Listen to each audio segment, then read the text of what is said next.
السلام عليكم ورحمة الله وبركاته.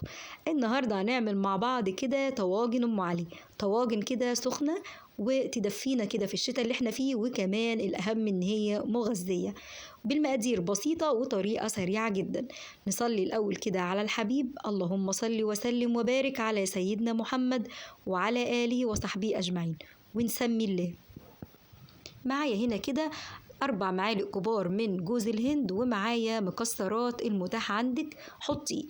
انا كان عندي سوداني وكم واحده كده من البندق، حمصتهم وسبتهم كده في الطبق. يدوب الطاسه تكون سخنه ما فيهاش اي حاجه خالص، يدوبك كده بشممهم النار وبسيبهم يبردوا واحطهم كده في الطبق جنبي.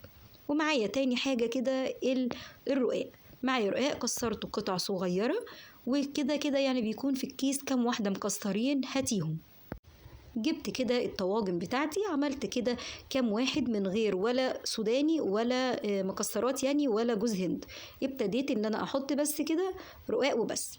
الباقي حطيت طبقة من الرقاق، معلقة كده رشة من جوز الهند، والباقي رقاق.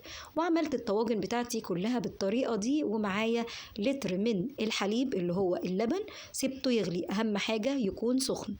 خلاص، وحطيت عليه 3 معالق كبار من السكر البودر. ممكن استخدم سكر عادي، بس السكر البودر كان متاح عندي وكمان بيدوب بسرعة. وابتديت كده ان انا اشرب الطواجن بتاعتي من اللبن، علشان خاطر اعرف المقادير مقدار اللبن مظبوط يعني، ولا كتير ولا قليل. ببتدي كده انزل المعلقة زي ما انتوا شايفين، يكون في مغطيها كده الحليب.